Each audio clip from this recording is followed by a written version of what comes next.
Hello बच्चों, मैं दीक्षा श्रीवास्तव। आज मैं आप लोगों को क्लास 12 के चैप्टर 7 की एक्सरसाइज 7.4 का क्वेश्चन नंबर 18 पढ़ाऊंगी। क्वेश्चन नंबर 18 है 5x - 2 अपॉन में 1 + 2x + 3x स्क्वायर। इसको हमें x के रिस्पेक्ट में इंटीग्रेट करना है। ठीक है, x के रिस्पेक्ट में इंटीग्रेट करना है। तो ये क्वेश्चन किस फॉर्म का है? ये क्वेश्चन है लीनियर अपॉन में क्वाड्रेटिक के फॉर्म का। ठीक है, तो इसको सॉल्व करने का एक मेथड होता है, लेकिन इसके पहले हम देखेंगे कि ये क्वेश्चन सब्स्टिट्यूशन मेथड से हो सकता है कि नहीं।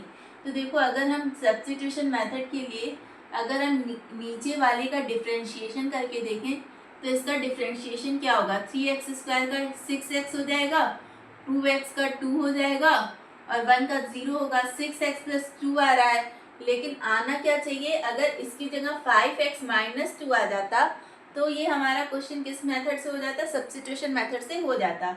लेकिन यहाँ पे 6x + 2 आ रहा है, यानी ये क्वेश्चन हमारा सब्स्टिट्यूशन मेथड से नहीं होगा। ठीक है, ये क्वेश्चन हमारा सब्स्टिट्यूशन मेथड से नहीं होगा। तो इसके लिए हमें ये वाला मेथड लगाना पड़ेगा, लीनियर अपॉन में क्वाड्रेटिक वाला। तो इसके लिए हम लोग क्या करते हैं, ये जो हमारा 5x - 2 है, ये जो हमारा 5x - 2 है, इसको हम लोग इस फॉर्म में लिखते हैं। ठीक है, a ddx of 1 + 2x + 3x square, मतलब डिनोमिनेटर का ddx लेंगे, प्लस b, इसको हम लोग इस फॉर्म से रिप्लेस कर देंगे। 5x - 2 को हम लोग किससे रिप्लेस करेंगे? इससे रिप्लेस करेंगे।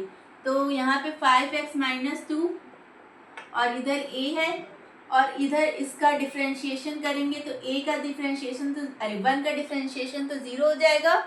ठीक है, 2x का डिफरेंशिएशन 2 आ जाएगा और 3x स्क्वायर का डिफरेंशिएशन 6x आ जाएगा। ठीक है, प्लस b।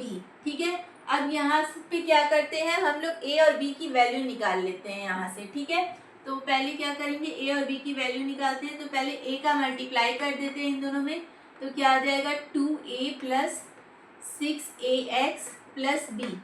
अब ये इन दोनों साइड में जो जो x के कोफिशिएंट है उनको इक्वेट करते हैं। तो इधर x का कोफिशिएंट क्या है? 5 और इधर x का कोफिशिएंट क्या है? 6a। तो यहाँ से a की वैल्यू क्या आ जाएगी? 5/6। ठीक है, क्योंकि ये इधर मल्टीप्लाई में इस साइड आएगा तो डिवाइड में हो जाएगा। ठीक है, अब यहाँ से जो कांस्टेंट टर्म है उनको इक्वेट करते हैं। इस इक्वेशन में जो कांस्टेंट टर्म है उनको इक्वेट करेंगे तो इधर कांस्टेंट क्या है? -2, साइन के साथ लेते हैं। ठीक है, और इधर कांस्टेंट क्या है? 2a + b। ठीक है, ये कांस्टेंट है। इधर से a की वैल्यू हमारी निकल गई है तो a की वैल्यू यहाँ पे सब्स्टिट्यूट कर देते हैं। तो a की वैल्यू यहाँ पे सब्स्टिट्यूट करेंगे तो क्या आ जाएगा? 5/6 + b। 2 से 6 कट जाएगा 3 टाइम में, और ये 5/3 को इधर भेज देंगे तो b = -2 - 5/3 क्या आ जाएगा?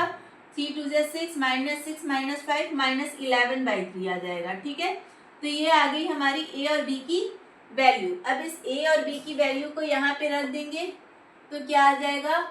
5x - 2 को अब हम लोग किससे रिप्लेस कर देंगे? a की वैल्यू क्या है? 5/6, तो यहाँ पे 5/6 2 + 6x, और b की वैल्यू क्या है? -11/3, तो प्लस माइनस माइनस हो जाएगा, -11/3। यानी 5x - 2 को हम लोग किससे रिप्लेस कर देंगे? इससे रिप्लेस कर देंगे। ठीक है,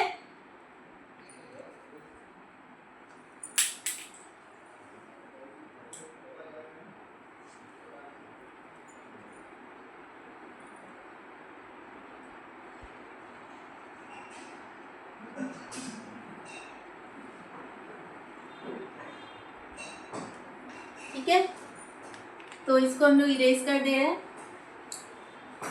अब इस क्वेश्चन में जहाँ पे 5x - 2 है वहाँ पे हम ये लिख लेते हैं, 5/6 2 + 6x - 11/3 1 + 2x + 3x square dx। अब इस डिनोमिनेटर को डिस्ट्रीब्यूट कर देते हैं।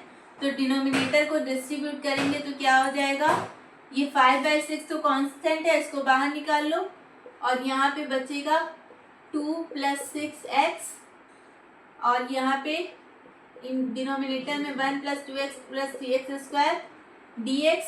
इस इंटीग्रेशन को भी हम डिस्ट्रीब्यूट कर दे रहे हैं ना साथ में। फिर यहाँ पे माइनस, यहाँ पे 11/3 कांस्टेंट है, इसको बाहर निकाल लो और यहाँ पे बचेगा 1/1 plus 2x plus 3x square dx। ठीक है, ये बचेगा।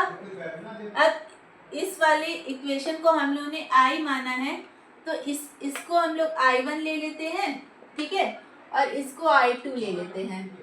ठीक है, तो सबसे पहले I1 को सॉल्व करते हैं। तो I1 हमारा क्या है? I1 है हमारा integration of 2 plus 6x 1 plus 2x plus 3x square dx। तो देखो, अगर हम लोग इसमें डिनोमिनेटर को डिफ्रेंशिएट करेंगे तो न्यूमरेटर आ जाएगा। देखो, लेट करेंगे 1 plus 2x plus 3x square is equal to t। तो 3x स्क्वायर को डिफ्रेंशिएट करेंगे तो 6x और 2x को डिफ्रेंशिएट करेंगे 2, तो 6x प्लस 2 ही है ना ये। और यहाँ पे क्या आएगा? dt/dx, तो dx को इधर भेज देंगे तो यहाँ पे dx आ जाएगा। ठीक है, तो ये न्यूमरेटर आ गया 6x प्लस 2 dx क्या आ गया? dt। अब इसको यहाँ पे सब्स्टिट्यूट कर दो, तो यहाँ पे dt और ये क्या है हमारा t, तो ये t। अब इसको x टू दी 1/t का इंटीग्रेशन क्या होता है? 1/t का इंटीग्रेशन होता है log mod t, तो यहाँ पे हो जाएगा log mod t plus c। अब t की वैल्यू पुट कर दो, t की वैल्यू क्या है? log mod में क्या है? 1 plus 2x plus 3x square plus c। तो I1 तो हमारा सॉल्व हो गया। अब I2 क्या है? ये है, तो अब I2 को सॉल्व करते हैं। I2 हमारा क्या है? 1/1 plus 2x plus 3x square dx। ठीक है, तो ये नीचे वाला देखो क्वाड्रेटिक है और ये 1/क्वाड्रेटिक के फॉर्म का है। तो इसमें कैसे करते हैं हम लोग? इसमें हम लोग परफेक्ट स्क्वायर बना के सॉल्व करते हैं। तो परफेक्ट स्क्वायर बनाने के लिए सबसे पहले क्या करते हैं? एक्स स्क्वायर के कोफिशिएंट को 1 बनाते हैं। तो यहाँ पे एक्स स्क्वायर का कोफिशिएंट क्या है? 3 है, तो इसको 1 बनाएंगे। क्या करेंगे? इसमें से 3 कॉमन ले लेंगे डिनोमिनेटर से, तो 1/3 कांस्टेंट है, इसको बाहर निकाल लो। और इधर से जब 3 कॉमन लेंगे तो यहाँ पे एक्स स्क्वायर हो जाएगा, क्योंकि 3 कॉमन लिए। यहाँ पे एक्स है और यहाँ पे 3 कॉमन लिए, तो यहाँ पे 2/3x हो जाएगा और यहाँ पे 1 की जगह 1/3 हो जाएगा। ठीक है, ये आ गया। अब क्या करते हैं? x के कोफिशिएंट को 1/2 से मल्टीप्लाई करते हैं। तो 2/3 में 1/2 का मल्टीप्लाई करेंगे तो क्या आ जाएगा? 2 से 2 कट जाएगा, 1/3 आ जाएगा। और इसके x के कोफिशिएंट के पहले कौन सा साइन है? प्लस का साइन है, तो यहाँ पे प्लस लगेगा। यहाँ पे क्या आ जाएगा?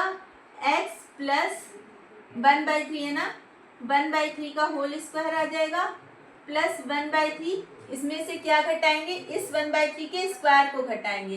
तो इस 1/3 के स्क्वायर को घटाएंगे यानी 1/9 को घटाएंगे। अब इसका एलसीएम लेंगे तो 9 आएगा और यहाँ पे आ जाएगा 3 - 1 यानी 2/9 आएगा। ठीक है, तो यहाँ पे आ जाएगा 2/9। ठीक है, यहाँ पे आ जाएगा 2/9 और 2/9 को हम लोग क्या लिख सकते हैं? √2/3 का स्क्वायर। ठीक है, 2/9 को हम लोग क्या लिख सकते हैं? √2/3 का स्क्वायर। ठीक है, ये लिख सकते हैं।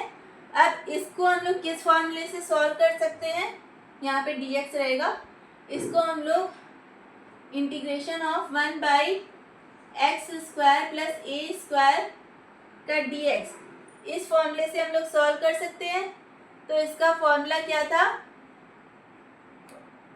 1/a, इसका फॉर्मूला क्या था? 1/a tan inverse x/a plus c, ये होता है। तो इसको इस फॉर्मूले से सॉल्व करेंगे तो यहाँ पे क्या आ जाएगा? तो 1/3 पहले से है और 1/a यानी इंटू में क्या आएगा? 1 में a क्या है? √2/3। ठीक है, अब 1 में √2/3 है, तो इसको क्या लिख सकते हैं? इसको लिख सकते हैं 3/√2। ठीक है। और फिर क्या है, टेन इनवर्स x हमारा क्या है, x प्लस 1/3 है, तो x से हमारा